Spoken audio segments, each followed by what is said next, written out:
Martin King Jr. steps in Africa. And it is actually documented that he visited Ghana in 1957 as a young Baptist preacher to witness the independence of the Gold Coast, that is Ghana. By then it was called the Gold Coast country from the British rule. So Afritude, I don't know if you are aware that Martin Luther King and the wife was present when Ghana actually gained their independence. Yes, he was present. This was 10 years before Dr. King was assassinated on a balcony in a hotel in Tennessee. Yeah, that was 10 years before, after he actually, Kamikaze, I see you, I'll bring you up. After he actually returned from Ghana's independence, that was 10 years before he was actually assassinated in his balcony, in a balcony that is in a hotel in Tennessee, where he had been leading a non-violent demonstration of workers.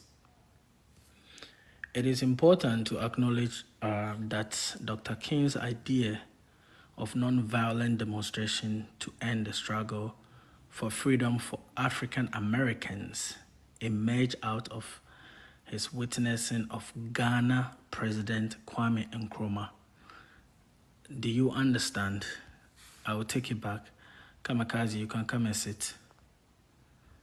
I just want to talk about this briefly, so just mute for me for now. Thank you. And anyone who wants to come and sit, you are welcome to come and sit. We are trying to honor him the best way that we can. And I know we're not going to have a lot of people in the room because we are not fighting for now. But after I finish and we start fighting, you will witness, and then you will know how this generation is broken. You understand? So let me take it back again. It is important to acknowledge that Dr. King's idea of non-violent demonstrations to end the struggle for freedom for African Americans emerged. So that idea actually came from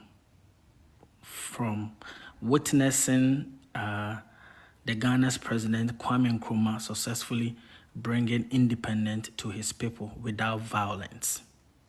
That is where MLK got it from. That is where it actually emerged from. That Osajefo Dr. KWAME Nkrumah, the first president of Ghana, successfully achieved this without violence, and he witnessed the Independence Day of Ghana. So he came back to the state and implemented the same strategy to free his people. But I don't know if this was actually taught in school. Dr. King is said to have been overcome with emotions upon witnessing the Union Jack fall as the new flag of Ghana was raised. He returned to America with a renewed conviction that it was indeed possible to attain freedom from political and racial oppression in a peaceful way. Let me take it back. After he actually returned from Africa, so he returned from Africa with a renewed conviction that it was indeed possible. I will play the audio. That it was indeed possible to attain freedom from political and racial oppression in a peaceful way. How many of you even know this? How many of you know that he was actually inspired by Osajefo Dr. KWAME Nkrumah? And I'm here to give you the receipt. So let's do this. Like I just read to you guys, Sab, I see you. Let me play that voice after he came from Ghana, after he visited Nkrumah. So everything that I told you, that he was actually present during Ghana's independence, with his wife to witness Osajifo Dr. Kwame Nkrumah successfully gaining freedom from the British in 1957 without violence. He was impressed. And then he came back to America and implemented, and he had a hope and he believed that he can do it. So he was actually inspired by the independence of Ghana. He was inspired by Osajifo Dr. Kwame Nkrumah. So that is to tell you that these leaders were working together. Okay, so I'm going to play this voice. It says, "This is why MLK cried in Ghana."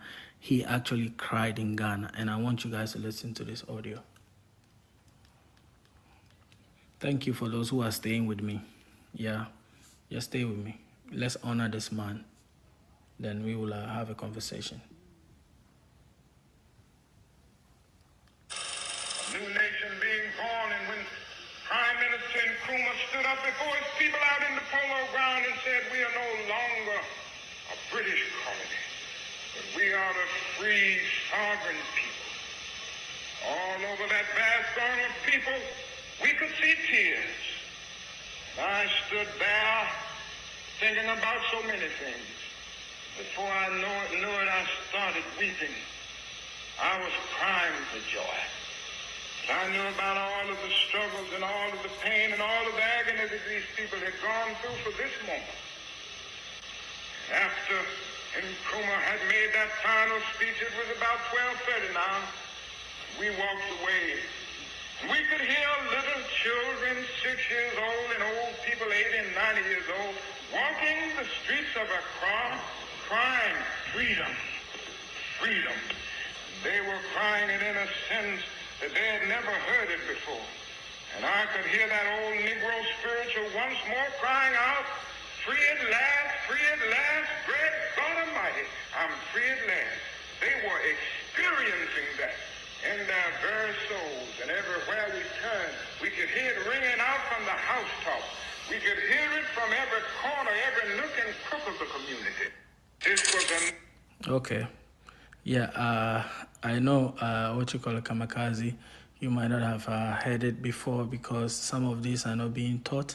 And just imagine people doing this to you for 500 years. You don't think they will erase a lot of things. You understand? It's not everybody who knows this, but you can do research and ought to But I'm find it. still surprised because I know a lot about Mr. King. He's all over the place and all documentaries. Still, how did it slip my mind, bro, that I Yeah, never knew that he went to Ghana? I swear to him. You know? yeah. Okay. So when you see an American come and tell you that if we didn't fight for you, you will not be able to be here, just know that this person is really uninformed. Wait. Do you You think know, the average American uh, is going to know that Martin Luther King went to Ghana? Because I have a feeling I don't think so. that is up to them to find out. We I'm don't going to have show to ask. anything on anybody's truth.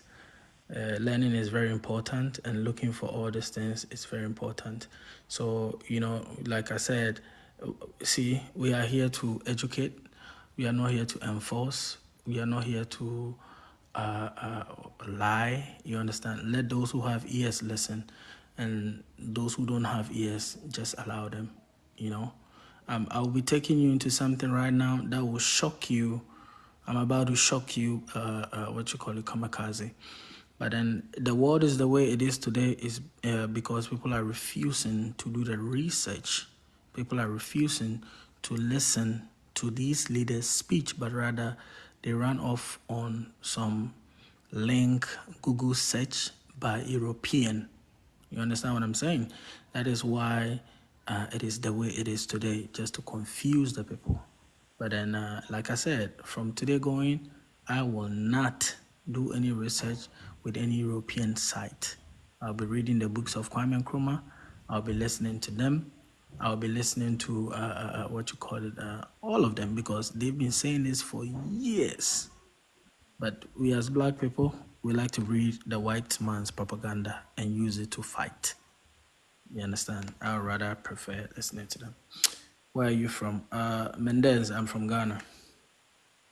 And Kamikaze is from Suriname.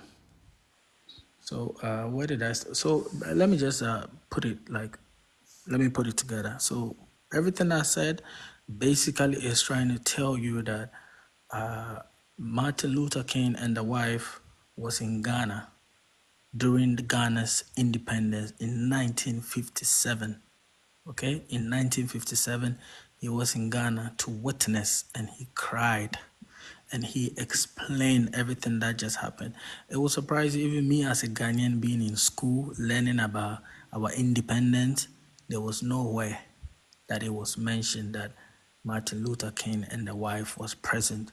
But we learned about Martin Luther King, Malcolm X, and the rest, but there was nowhere which was mentioned. I found this at my early, I mean, last year. It was not even long. That's why Plus, education has no end. You need to find it. plus somebody made a link with Pan Africanism because I did learn fakely about Martin Luther King having contact with Kwame Nkrumah, but I never knew that he went to Ghana. Only today with you, right? But the thing with Pan Africanism that it came from Kwame Nkrumah who gave them the recipe, and then they brought it to America. That's what I learned. I think 3 months ago. I learned about this link. So it must be true because he must have been inspired by Kwame Nkrumah. You can hear him in the speech. He gives him the honors from the beginning of the speech. Where he says that he saw Kwame Nkrumah. Let me read this comment. We have some comments over here. It says, all I see is black America people working to make white American and European life better. That was Manasi. Mendez says, I was in Ghana 4 months ago. Oh, awesome. That's amazing. Too intriguing says, MLK only matched for his and other black male to sleep with white. Okay, so this thing that you just said, I just heard a speech. I think I'm gonna play it. I really posted it. So I know this is actually happening. It's going on, and then most of us are questioning these leaders who lay down their lives. It's just like in this world. You do something little, all the good things that you've done just go to waste, and that is all people remember. Because I was on a panel where a black American was calling him a sellout. Now I'm That's the sorry, thing. I don't. That's the thing right there, TM. Like, Hold why on, would you hold on, disrespect people? Oh, yeah, go. Sorry, hold on. bro. I don't involve myself because I don't like calamity. In an African proverb, they say that you never see any bad thing about the dead. Anytime you say anything bad about the dead, it goes to affect your life. But I understand because it's not everyone who understands spirituality. You understand? But who am I or who are you to question these leaders with sleepless night and tormenting and marching and spilling their blood on the floor for you and I to be here? And now no, I'm saying that it is disrespectful in our African spirituality. And even what you're saying, he is saying that you should integrate racially, not separate racially. So now the question will be like, he has said a whole lot, which we need to take a look at. What you call kamikaze. There are certain things that he mentioned, which are today a lot of people do not agree with that. You understand? So the question is, do we listen to everything the leaders said, or we have to be picking stuff No, from no. whatever they said? First things first. First things first, TM. Anybody alive in this timeline dissing these people, you have to think about how cruel this era was, TM. It was dangerous for us as black people in this timeline. So these people are talking way too easy. Plus, you notice the famous "I fled my people into a burning house." He himself has said that he might have made a mistake. So maybe this is where they got the angle from that he betrayed us. But it's nonsense. Like we can't even do that. We can't even disrespect these people. Okay, let me play. Let me play. I want you to listen very well because now, because I was looking at the comment and what you're saying, I just have to drift a little bit. I mean, this is something that I posted before coming live. Let's hear whatever he said. Let's listen to whatever he said. I am happy to join with Context. This is the "I have a dream" speech. This is "I have a dream" speech. Okay, I'll read a comment. you today in what will go down in history as the greatest demonstration for freedom in the history of our nation. I have a dream that one day down in Alabama with its vicious racists, with its governor having his lips dripping with the words of interposition and nullification. One day right there in Alabama, little black boys and black girls will be able to join hands as sisters and brothers. I have a dream today. I have a dream. My poor little children will one day live in a nation where they will not be judged by the color of their skin, but by the content of their character. I have a dream today. Did you hear that? Kamikaze and those in the comment section. Did you hear the speech? Was it clear? Of course. Okay, now let me read. I don't want to leave the comment section out. Let's see. Mahaha, say, brother, you can make a great sustainable life in America. It won't be easy in society though. Okay. Mendez says, what was the point of argument? I don't know what you mean. Our family said, oh my God, yes. Our family again said, my mom thought it was so weird that they are doing it today. Okay, doing what actually? Maha again said, your fellow brothers in position got you. Okay. Lydia says, MLK will always be a hero. That's a fact. He will always be a hero. Sab, we don't want them to lose again. Okay. Who else? Okay, I think that's it. Inauguration is today. Yes, inauguration is today. That is why we are actually talking and playing the audios to honor him, unlike what some other TikTokers are doing. And it's actually very surprising that most of them on the live stream are not honoring him, but rather still doing this identity falkery. You know, and that is even disrespect. I mean, coming from an African, but I understand when you live in a different geographical area, things are seen differently. Yeah, come on, you want to say something before I continue? No, go ahead, man. Okay, so free at last, free at last. So a few years later, he uttered his most famous phrase, "free at last," which, as many scholars argue, signaled Dr. King's linking of colonialism in Africa with the African American struggle against racial segregation. So you understand over here. So he linked the colonialism in Africa with the African American struggle against the racial segregation. I hope that is clear. Indeed, even though this phrase was made famous on the steps of the Lincoln Memorial in Washington, D.C., and that was in 1963, it bears great significance to the liberation of Africa from colonial rule. This was also the year that Kenya, a former British colony, gained its independence. Various other African nations also followed suit. So Ghana was actually the first, and this is where everything started. He actually linked the colonialism in Africa to the segregation in America. So this is where the idea was actually coming from. You understand? And then, rest in peace to all these heroes. Rest in peace to KWAME NKRUMAH. also.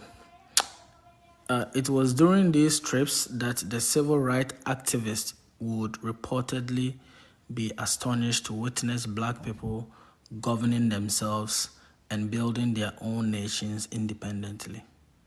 This is said to have influenced their thought about what blacks in America could also do for themselves if only they were free. So now you know the genesis of the civil rights movement.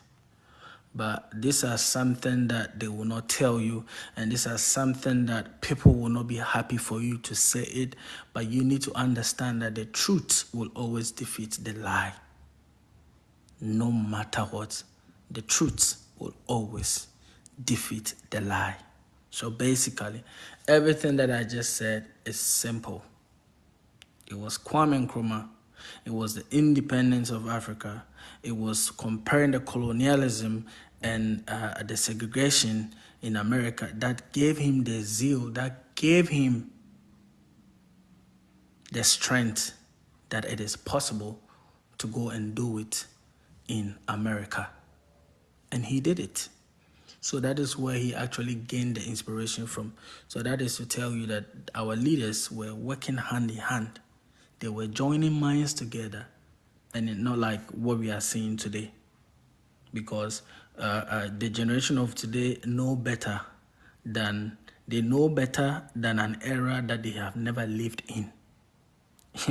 you understand. Good evening, I see you, my sister.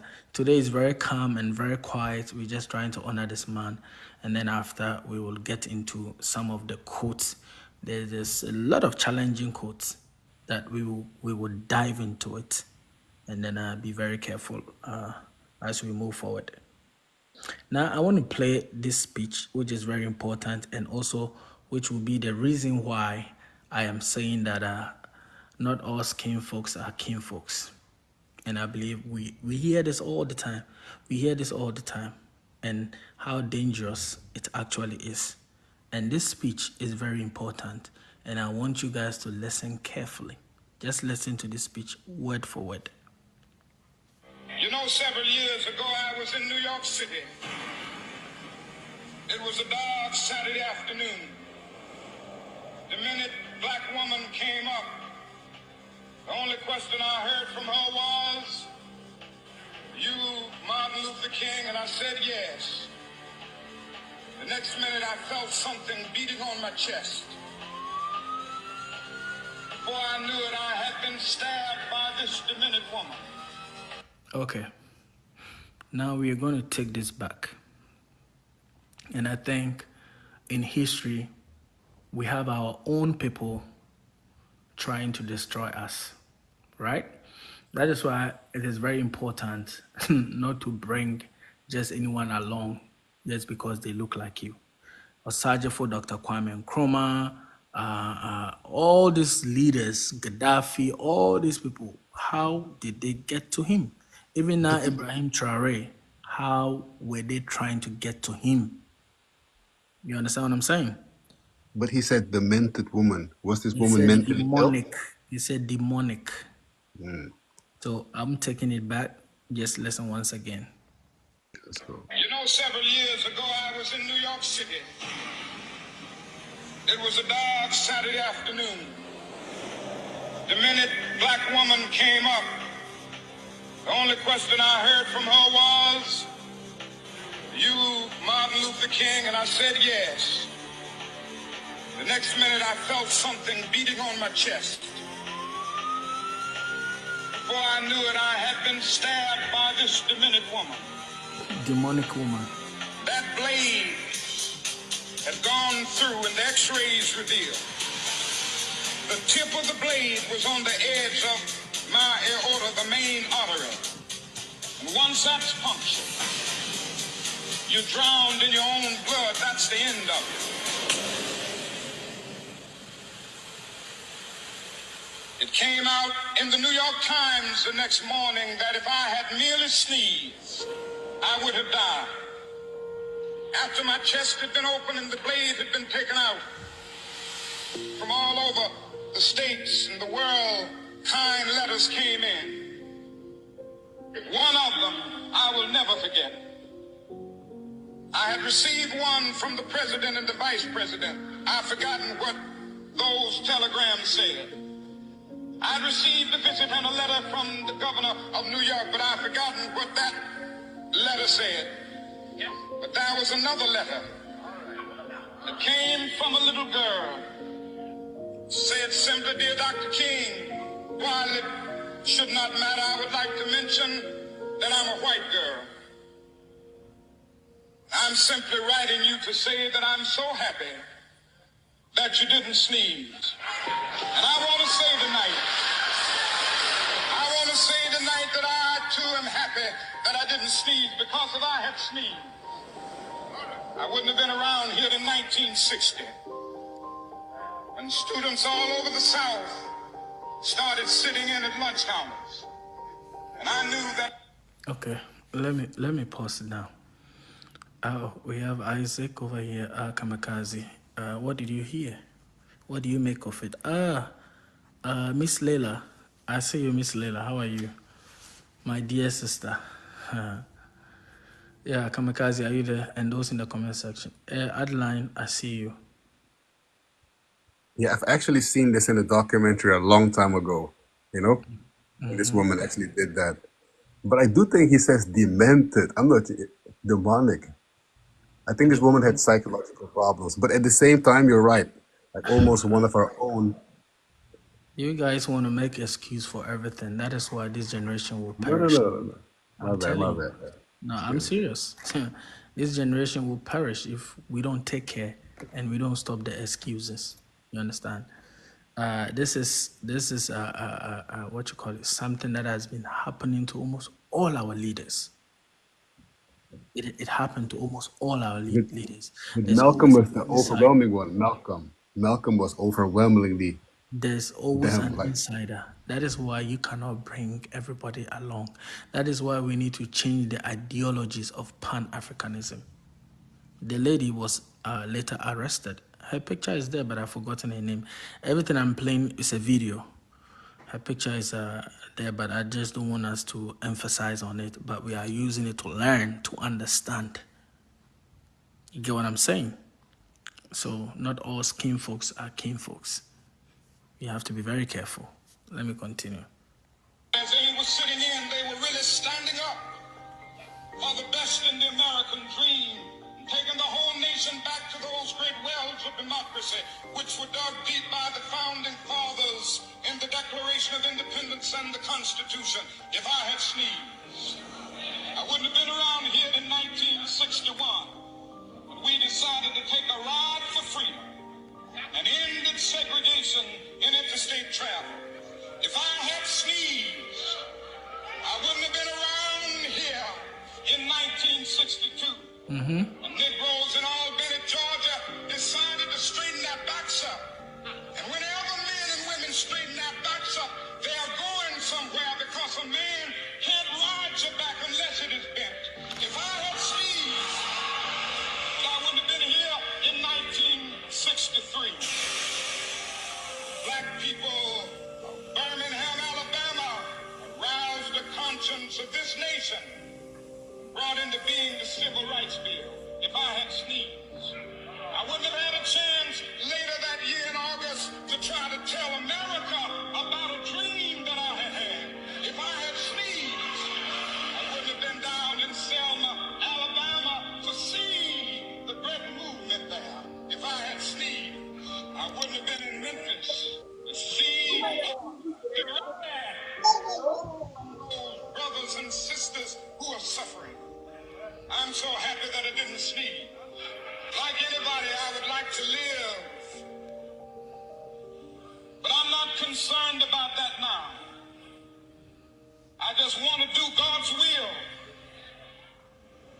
So I'm happy tonight. I'm not worried about anything. I'm not fearing any man.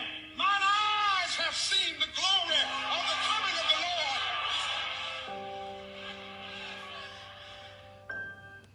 So these were excerpts from Martin Luther King Jr. last speech. You know, I've been to the mountain top and have a dream. Fuse together.